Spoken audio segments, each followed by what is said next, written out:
하나님 아버지 감사합니다. 우리 인생 가운데 많은 시간들이 있지만 그 어떠한 시간들보다 하나님을 예배하며 하나님을 경외하는 시간이 가장 귀하고 가장 복된 시간인 줄 믿습니다.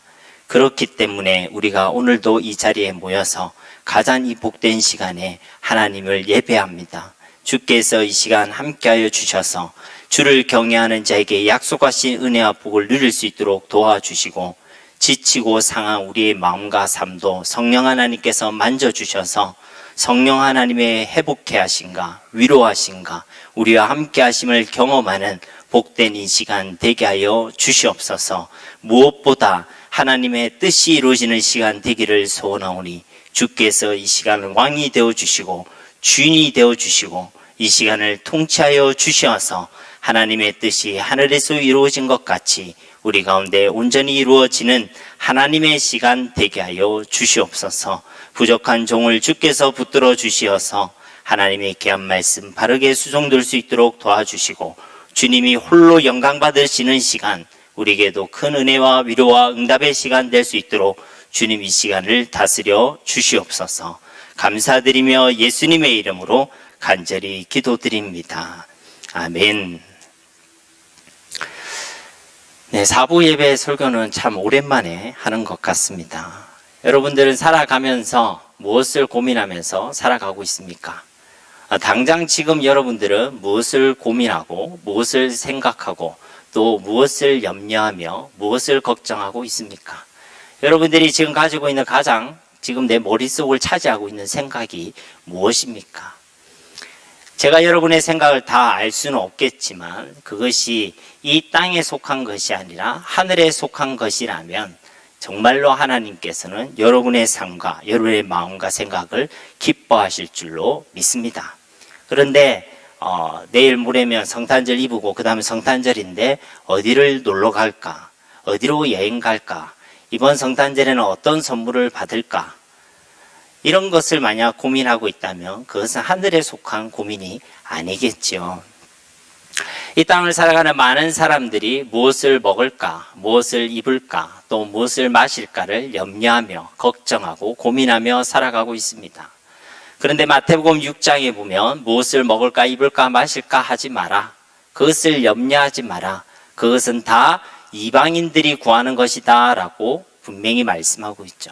하나님의 백성의 고민의 내용에 하나님 백성의 기도의 내용에 그것만 있는 것은 적합하지 않다라는 것입니다. 그런데 대부분 이 땅을 살아가는 사람은 이 땅에 먹고 살아가는 문제로 무엇을 입을까 하는 문제로 무엇을 마실까 하는 문제로 살아가고 있습니다. 조금 더 예쁜 옷 입고 조금 더 멋있는 집에 살고 이왕이면 차도 그랜저를 몰고 다니고 뭐 등등 그런 게 나쁘다는 것은 아닙니다. 그러나 최소한 우리의 고민과 우리의 기도의 내용에 그것만 있다는 것은 이 땅을 살아가는 이방인들과 다를 바가 없다는 것이죠. 그래서 마태복음 6장에서는 우리가 이렇게 기도할 것을 말씀하시죠. 먼저 그의 나라와 그의 의를 구하라. 그래야만 이 모든 것을 너에게 더하여 주시리라. 우리의 고민과 우리의 기도의 내용이 바로 여기에 있어야 될 줄로 믿습니다. 나이가 어리든지 나이가 많든지 우리 일평생 고민할 것은 바로 하나님 나라와 그의 의에 대한 것이라는 것입니다. 왜 그래야 합니까? 우리가 이 땅에 속한 자들이 아니라 하늘에 속한 자이기 때문에 그런 것입니다. 오늘 본문에서 다윗의 기도를 통해서 바로 이것을 살펴보려고 합니다. 우리의 정체성이 무엇인지, 우리가 무엇을 위해 살아가야 하는지, 우리가 어디에 소망을 두며 살아가야 되는지에 대해서 함께 말씀을 나누고자 하는 것입니다. 특별히 시편 39편은 다윗의 기도의 시입니다. 감사하고 기쁜 마음으로 하나님께 드리고 있는 기도가 아니라 힘들고 어렵고 답답하고 괴로운 마음을 하나님께 토로하고 있는 것입니다. 다윗 그가 왜 그리 힘들어하고 있느냐, 왜 그가 괴로워하고 있냐면 오늘 읽진 않았지만은 세 가지 때문에 그런 것인데, 첫째는 4절에 있는 말씀처럼 그 자신의 연약함을 보았기 때문에 그렇습니다.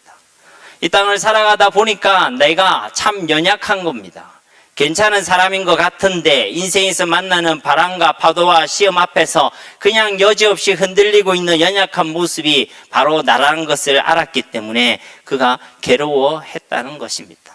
여러분은 어떻습니까? 여러분 앞에 세상과 하나님을 선택해야 될 그 순간에 여러분 무엇을 선택하며 살아가고 있습니까?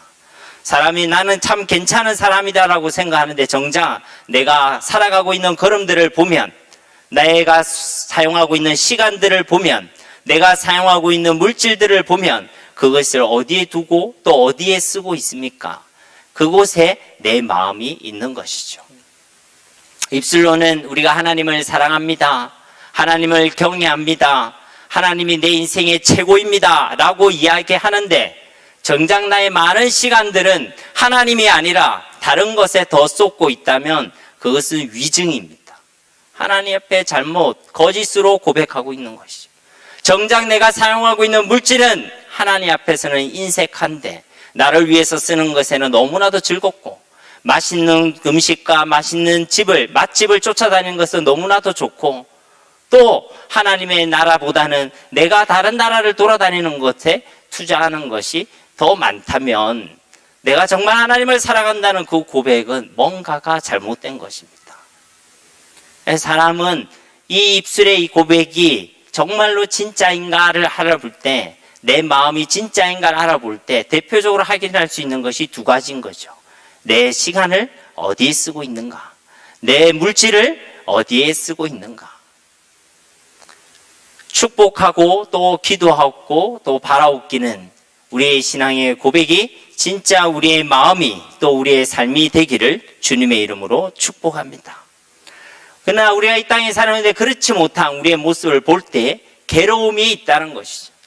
적어도 하나님을 믿는 사람이라면, 예수님을 믿는 사람이라면 말씀대로 살아내지 못하고 말씀대로 선택하지 못하는 나의 모습을 보면서 괜찮다라고 이야기하는 사람은 있을 수가 없다는 것입니다.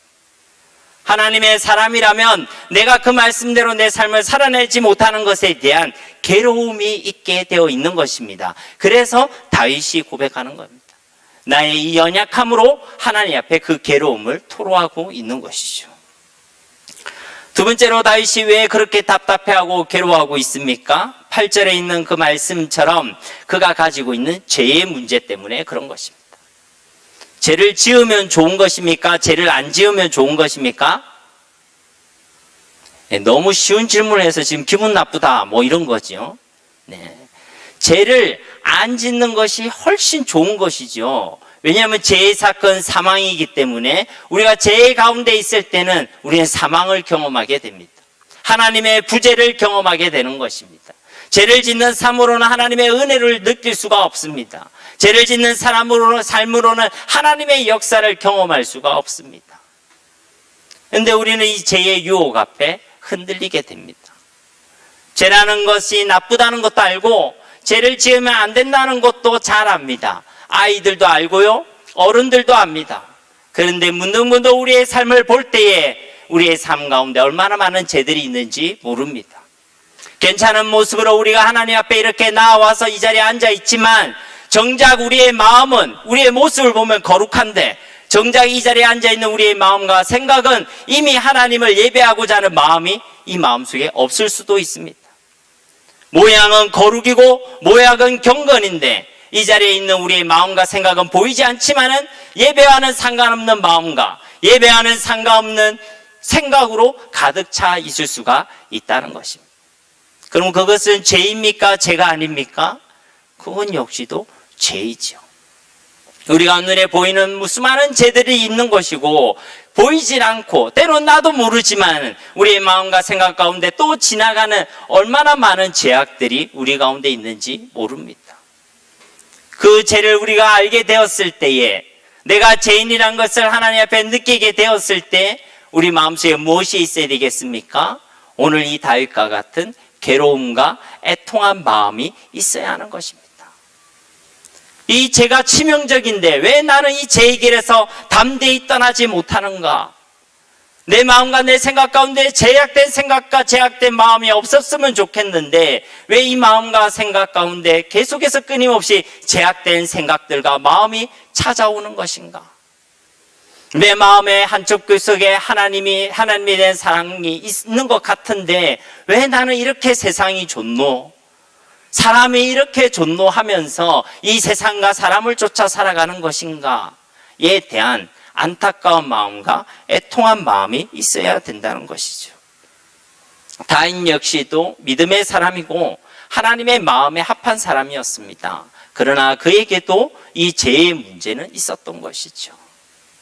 그 죄의 문제에 대한 안타까운 마음 그리고 괴로운 마음을 하나님 앞에 고백하고 있는 것입니다. 이게 복을 받은 사람이죠. 죄를 지은 것이 복을 받았다는 것이 아니라 죄에 대해서 깨닫고 애통한 마음을 가지고 거기에서 돌이킬 수 있는 결단을 하는 사람이 복된 사람인 줄로 믿습니다. 죄를 지어놓고도 내가 죄 지은 줄도 모르는 사람들도 많이 있습니다. 죄를 짓고 살아가면서도 애통한 마음 없이 그냥 괜찮은 듯이 그냥 버젓이 살아가는 사람들도 있습니다. 그런 것을 우리가 흔한 표현으로 무엇이라고 합니까? 양심에 화염 맞은 사람이다 라고 이야기하는 것이죠. 죄에 대해서 내가 애통하자 그런 마인드 컨트롤 얘기하는 것이 아닙니다. 죄에 대해서 애통하게 하시는 이는 우리 속에 함께 계시는 성령 하나님의 역사로만 가능한 줄로 믿습니다. 성령 하나님의 역사 가운데서 죄에 대한 애통한 마음이 있는 것이죠. 죄에 대해서 용서해달라는 게 왜 성경책이 되는 겁니까? 다윗이 지금 13절 우리가 읽은 데서 나를 용서해달라고 그렇게 기도하지 않습니까? 그게 왜 성경책이 돼서 우리한테 주어지는 것입니까? 그것이 성령 하나님의 역사로 감동으로 이루어지는 것이기 때문에 하나님의 말씀이 되는 것입니다. 세 번째로 다윗은 왜 이런 괴로움 가운데 있냐면 그 죄에 대한 하나님의 징계가 너무나도 아팠기 때문에 그렇습니다. 하나님은 사랑의 하나님이시기 때문에 우리의 모든 죄악을 덮어주시고 우리의 허물을 덮어주시는 하나님이시고 우리가 회개할 때 참으로 회개할 때 하나님 용서해 주시는 하나님이시지만 동시에 우리 하나님은 공의의 하나님이십니다. 우리가 가지고 있는 그 죄악에 대해서 반드시 심판하시고 징계하시는 분이 우리 하나님이시라는 것이죠. 이것을 쉽게 표현하면 우리 하나님은 죄에 대해서 공격하시는 하나님이십니다. 그 하나님의 징계 앞에 서 있을 때에 다윗의 마음이 어떻겠습니까? 그가 사랑하는 하나님이요, 그가 선한 목자라고 고백했던 하나님이요, 나의 힘과 나의 구원이라 고백했던 그 하나님이 나에 대해서 분노하시고 진노하시고 또 징계하신다 했을 때에 그 마음이 얼마나 답답했겠습니까? 이 시편 39편에 그가 다윗이 당한 징계의 내용이 정확하게 나타나 있지는 않지만 본문의 구절들을 볼 때에 아마 그의 몸에 큰 질병이 있었을 것이다 라고 이야기합니다. 왜냐하면 11절에도 이야기할 때에 그의 영화를 하나님께서 사람을 징계하실 때에 그 영화를 존목은같이 소멸하게 하시니 참으로 인생이란 모두 헛될 뿐이니라. 우리가 읽었던 13절에도 주님이 나를 용서하사 내가 떠나 없으기 전에 나의 건강을 회복시키소서. 아마 그에게 큰 질병이 찾아오지 않았나 그렇게 우리가 생각할 수 있는 것입니다. 우리가 아픈 것이 다 하나님의 징계다라고 말할 수는 없겠지만 적어도 지금 다윗의 상황 가운데서는 그가 당하고 있는 육신의 고통과 질병이 바로 그의 죄로부터 시작된 것이라는 그의 생각과 감동이 있었던 것이죠. 그러한 배경 가운데 오늘 다윗은 하나님께 기도하고 있는 것입니다. 13절에 읽었던 말씀처럼 주님 나를 용서해 달라고 그가 가지고 있는 그 죄의 문제와 연약한 문제를 하나님 앞에 토로하고 있는 것이죠. 내가 떠나 없으기 전에 나의 건강을 회복시켜 달라고 그의 징계를 하나님께서 이제 그만 물리쳐 주시고 속히 자신을 회복시켜 주실 것을 하나님께 기도하고 있는 것입니다. 그리고 그 앞에 드려진 또 하나의 기도의 내용이 바로 이 12절의 말씀입니다. 12절 말씀만 우리 다시 한번 한 목소리로 봉독하도록 하겠습니다. 여호와여 나의 기도를 들으시며 나의 부르짖음에 귀를 기울이소서. 내가 눈물 흘릴 때에 잠잠하지 마옵소서. 나는 주와 함께 있는 나그네이며 나의 모든 조상들처럼 또도나이다. 아멘. 그가 무엇이라고 기도하고 있습니까? 주님, 내 기도를 들어주십시오. 주님, 내 부르짖음에 귀를 기울여 주십시오. 주님, 내가 눈물 흘릴 때에 잠잠하지 마옵소서라고 그가 기도하고 있습니다. 다윗의 모습이 상상이 되죠. 그는 지금 기도하고 있습니다. 근데 그 기도할 때 간절히 부르짖고 있습니다. 그냥 간절히 부르짖는 게 아니라 눈물을 흘리면서 애통한 마음으로 그가 기도하고 있는 것입니다. 무엇 때문에 그가 이렇게 애통해하며 또 간절히 하나님께 부르짖고 기도하고 있는 것입니까? 오늘 12절에 보면 그 뒷절과 앞절에 있는 사이에 그러나 라는 단어가 생략되어져 있습니다. 그러므로 라는 단어가, 왜냐하면 이라는 단어가 생략되어져 있습니다. 그 이유를 설명한다는 것이죠. 그 이유가 무엇이냐면 나는 주와 함께 있는 나그네이며 나의 모든 조상들처럼 또도나이다 라고 이야기합니다.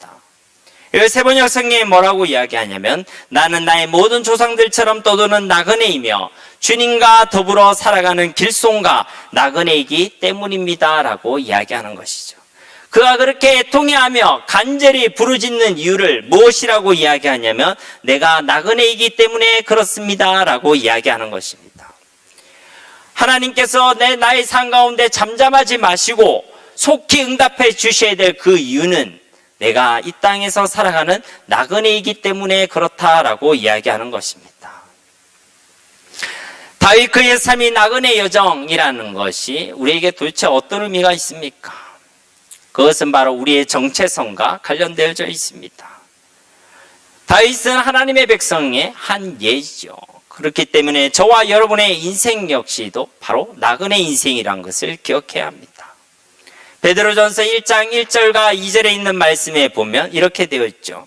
예수 그리스도의 사도 베드로는 본도, 갈라디아, 갑바도기아, 아시아와 비두니아에 흩어진 나그네 고 하나님의 아버지의 미리 하심을 따라 성령이 거룩하게 하심으로 순종함과 예수 그리스도의 핏부림을 얻기 위하여 택하심을 받은 자들에게 편지한다라고 되어 있습니다. 구절을 자세히 보면 성부 하나님의 미리 하심을 따라 또 성령 하나님의 거룩하게 하심으로 또 성자 하나님이신 예수 그리스도의 핏부림을 통해서 하나님께 택함을 받은 자, 그들이 바로 하나님의 백성들 아니겠습니까? 그 하나님의 백성들을 지칭할 때 뭐라고 지칭하냐면 흩어진 나그네라고 이야기합니다. 이 세상 가운데 흩어진 나그네가 바로 하나님 백성의 정체성이라는 것입니다.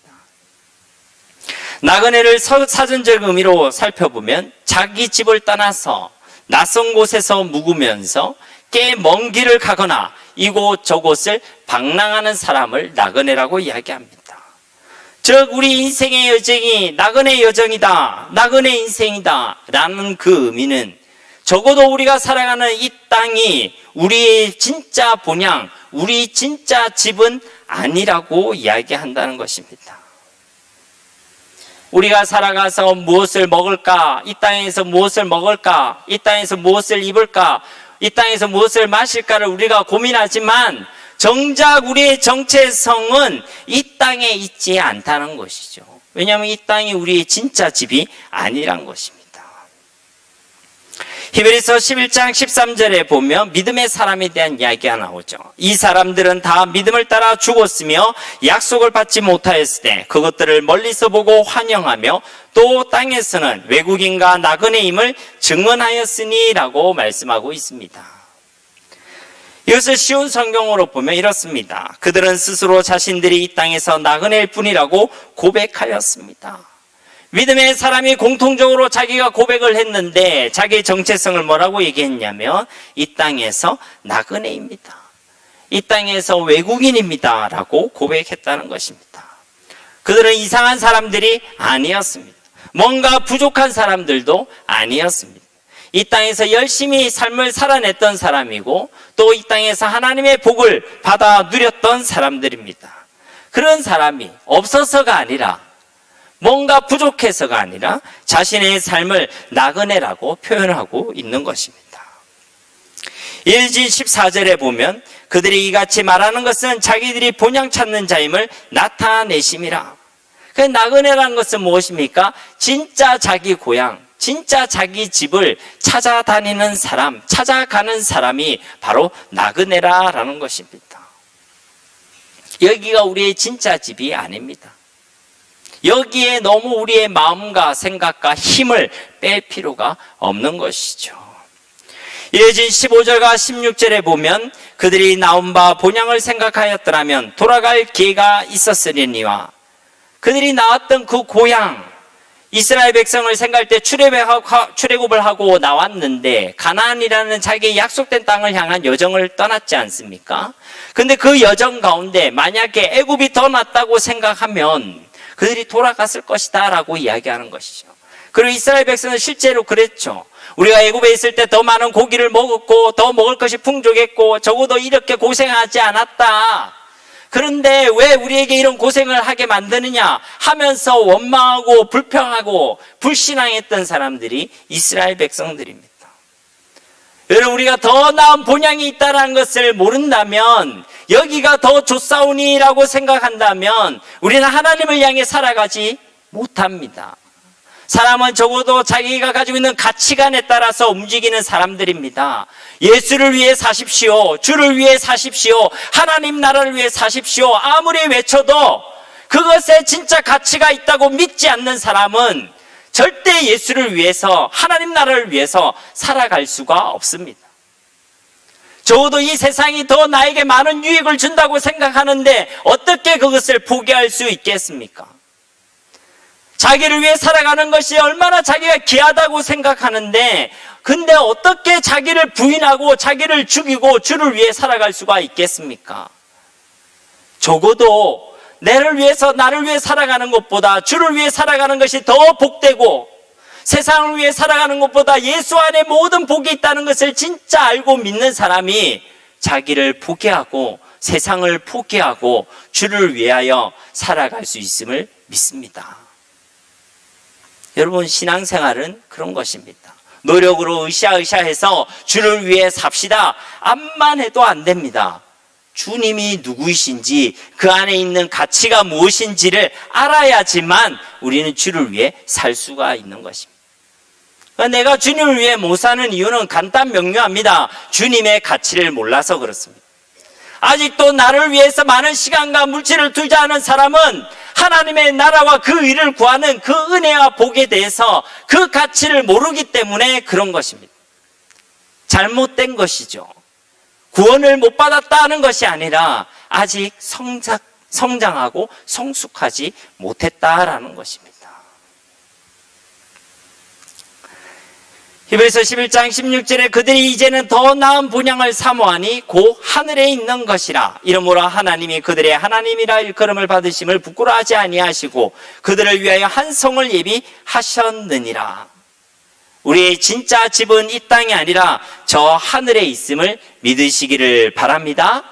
적어도 이 땅보다는 저 하나님 나라가 더 나은 본향이라는 것을 고백하는 저와 여러분이 되어야 할 줄로 믿습니다. 그래야지 하나님 나라를 위하여 살아가게 됩니다. 그래야지 우리의 소망을 하나님께 두며 살아가게 되는 것입니다. 그 가치를 모르면요, 우리의 노력으로 아무리 힘을 써도요, 우리는 결국은 나를 위하여, 세상을 위하여, 자기를 사랑하며 살아가게 되어 있습니다. 예수님이 누구인지, 예수 안에 있는 가치가 얼마나 귀한 것인지 그것을 아는 은혜가 우리 가운데 있기를 주님의 이름으로 축복합니다. 여러분이 여행지를 가보면 그곳에도 멋진 펜션들을 있겠죠. 방도 으리으리하고 집에서 볼 수 없는 여러 가지 시설들이 있고, 옥상에 올라가면 옥상에 막 풀장이 있고, 문을 열고 밖에 나가면 막 황금 백사장이 펼쳐져 있고, 얼마나 멋집니까? 그러나 기억할 것은 그곳이 여행지입니다. 거기가 우리 집이라 생각하고 그곳에다가 다이아몬드를 갖다 놓고 금칠로 치장을 하고 에이스 침대를 갖다 놓고 이런 사람은 없다는 것이죠. 아무리 그 숙박업소가 좋다고 하더라도 여행지에서 만나는 숙박에 투자하지 않습니다. 잠깐 그것을 즐기고 가는 것이죠. 그게 금칠을 하고 금을 때려 붓고 다이아몬드로 장식하는 사람은 이상한 사람이죠. 여러분, 우리가 이 땅을 살아가는 것이 그런 것입니다. 이스라엘 백성들이 광야에서 짓는 것은, 광야에서 지었던 집은 으리으리한 집을 지었던 것이 아닙니다. 언제든지 철수하고 언제든지 다시 칠 수 있는 초막을 짓고 살아갔죠. 그들이 했던 것은 그 초막을 철수하고 그리고 그 초막을 간단하게 짓는 훈련을 40년 동안 했던 것입니다. 그래서 그들의 머릿속엔 들어가 있는 겁니다. 아, 이 광야가 우리의 집이 아니구나. 여기서 내가 이 초막을 으리으리하게 짓는 것이 내 삶의 목적이 아니구나 라는 것을 그들이 알았다는 것이죠. 우리가 정말 투자하고 우리가 정말로 소망하고 우리가 정말로 힘을 다해야 될 곳은 이곳이 아니라 하나님 나라, 저 하늘에 있는 줄로 믿습니다. 이 땅을 위해서 살아가는 것은 지금 내가 나그네라는 것을 모르는 겁니다.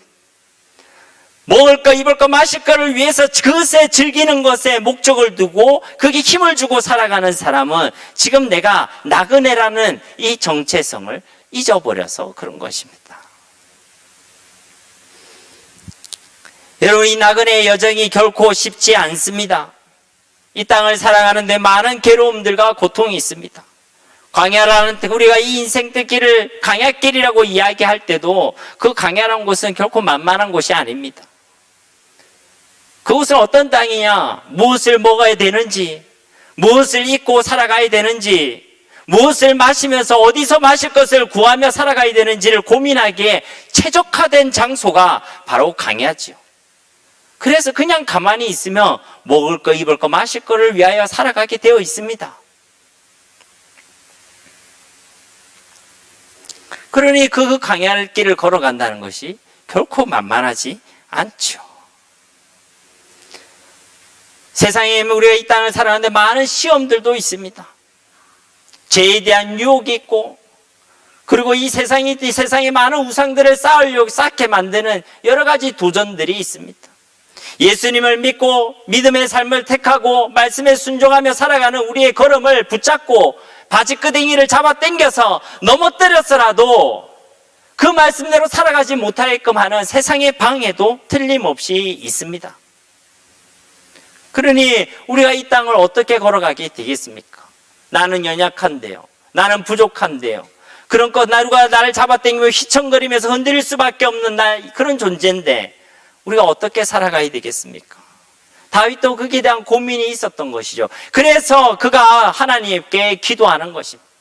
하나님이 이 광야길을 걸어가는 동안에 하나님께서 나와 함께 해달라고, 나를 도와달라고, 그리고 나를 인도해달라고, 이 죄에 대해서 이기게 해달라고 그가 기도하고 있는 것입니다.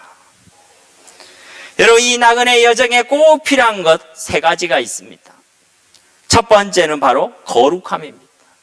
오늘 이 다윗의 이 애통함은 바로 이 죄의 문제에서 시작되었죠. 8절과 11절을 보면 알 수 있습니다. 그가 당하고 있는 그 죄의 문제 때문에 그가 괴로워하고 있습니다. 자신이 가지고 있는 그 연약함과 죄의 문제 때문에 그가 힘들어하고 있는 것이죠. 요즘 죄의 자리는 바로 그런 괴로움의 자리입니다. 여호수아서를 보면 여리고성을 무너뜨리는 멋있는 장면도 나오지만 그 다음에 조그만 아이 성을 앞에서 철저히 실패하는 모습들도 보게 됩니다. 아이 성은 여리고성보다 더 단단한 성은 아니었습니다. 그러나 왜 실패했습니까? 그 백성들 중에 아간이라는 한 사람이 하나님께 바쳐져야 될 온전한 제물에 손을 댔기 때문에 그렇습니다. 자기가 딱 들어가 보니 괜찮은 옷이 하나 있었던 거예요. 우리로 치면 굉장히 명품 옷 같은 게 하나 있었던 거예요. 그 옷을 살짝 이렇게 가로챘습니다. 그리고 또 봤더니 또 은도 있는 거예요. 금덩어리도 있는 겁니다. 그래서 자기가 살짝 이렇게 해서 땅에 묻어놨어요.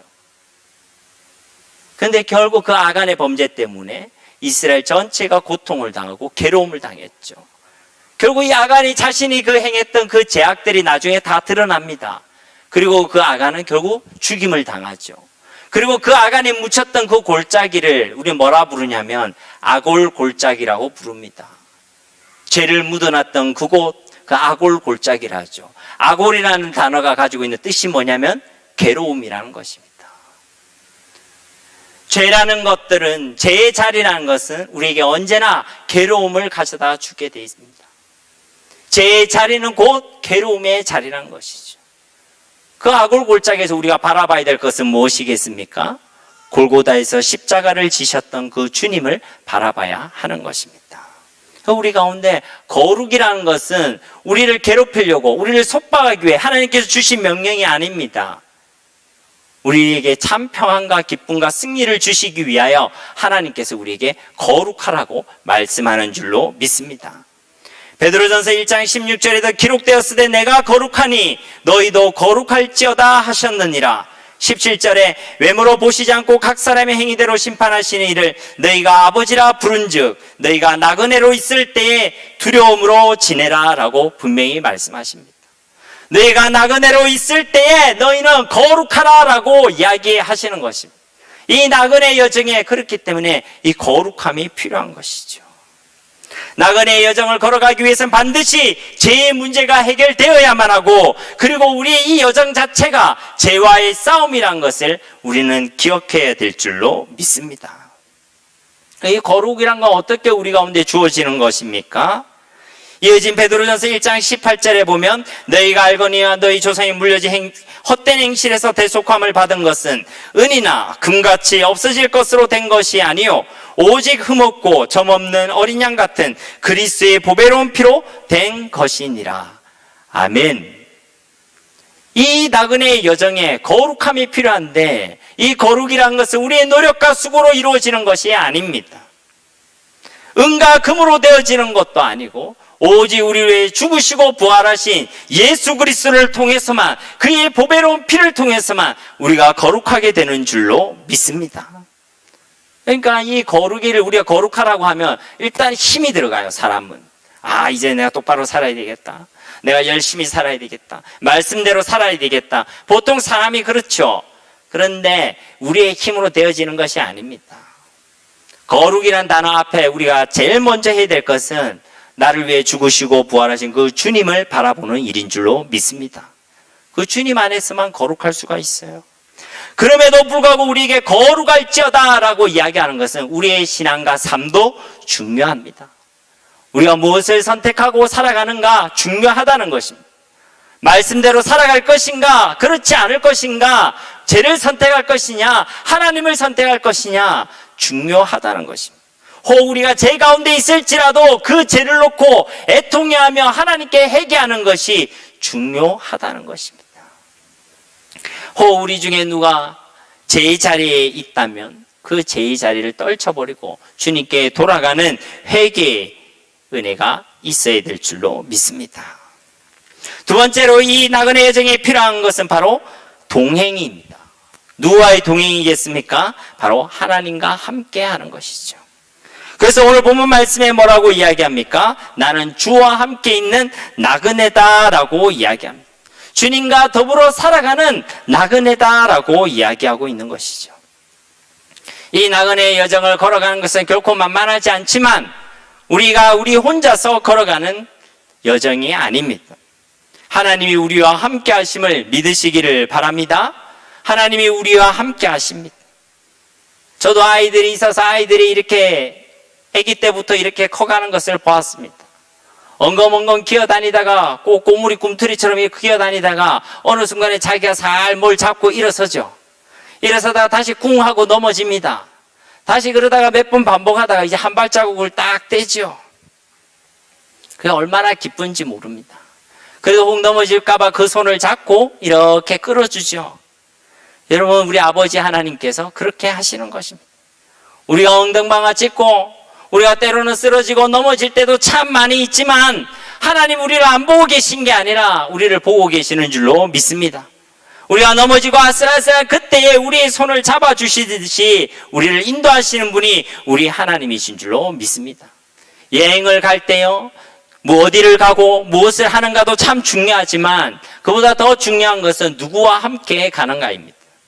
아무리 좋은 데를 가고 아무리 맛있는 걸 먹어도 원수 같은 사람과 같이 간다면 얼마나 불편하겠습니까? 여행을 하다 보면 먹는 것이 시원찮을 수도 있습니다. 또 경비가 좀 부족해서 좀 좋은 숙박에 묵지 못할 때도 있습니다. 그런데 이 여행에 내가 정말 좋아하는 사람, 내가 사랑하는 사람, 함께 있기만 해도 즐거운 사람, 그 사람과 함께 있다면 그 어디라도 하나님 나라 아니겠습니까? 우리 나그네 인생길 이 여정에 우리 하나님이 우리와 함께 하심을 믿으시기를 바랍니다. 좀 경비가 부족하다고 울고 짜지 말고, 왜 나한테 돈이 없습니까? 하지 말고, 왜 내 얼굴은 이렇게, 내 얼굴을 이 모양으로 날 태어나게 했습니까? 라고 따지지도 말고, 좀 부족하고 없으면 어떻습니까? 이 여행의 여정에 우리 하나님이 함께 하심을 기억하시기를 바랍니다. 그것이 성도의 복인 것입니다. 주님이 우리와 함께 하심을 기억하고 주님과 함께하는 여정이 된다면 그 어떤 어려움과 힘든 여정이라 할지라도 우리는 기쁨과 행복을 누리면서 이 여정을 걸어가게 될 줄로 믿습니다. 중요한 것은 뭡니까? 믿음입니다. 믿음. 진짜 우리와 하나님이 함께 하시는가를 믿는 믿음, 임마누엘의 사실을 믿고 임마누엘을 누리는 저와 여러분이 되기를 주님의 이름으로 축복합니다. 이 여정을 혼자 가려고 하지 마십시오. 그러니 괴롭고 무거운 것입니다. 하나님과 함께 하시기를 바랍니다.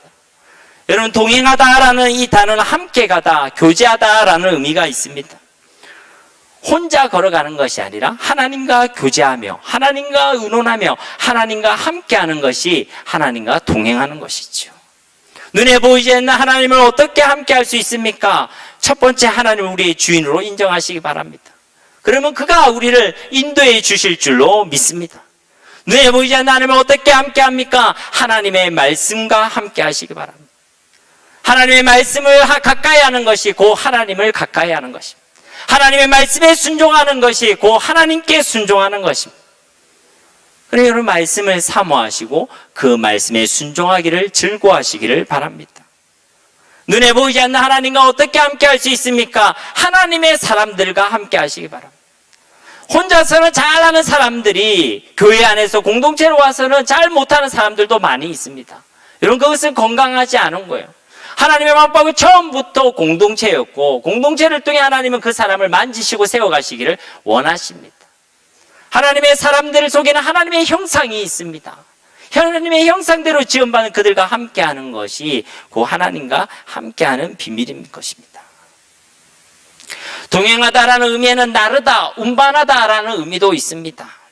이것을 어떤 목사님께서는 업고 가다라는 의미로 말씀하기도 하십니다.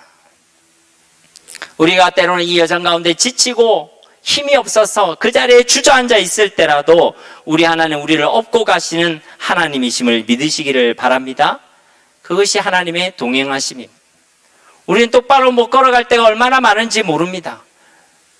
일직선으로 가야 되는데 갈지자를 그리면서 하나님 앞에 온전히 정직하게 걸어가야 되는데 왼쪽 봤다가 오른쪽 봤다가 그렇게 걸어갈 때가 얼마나 많은지 모릅니다.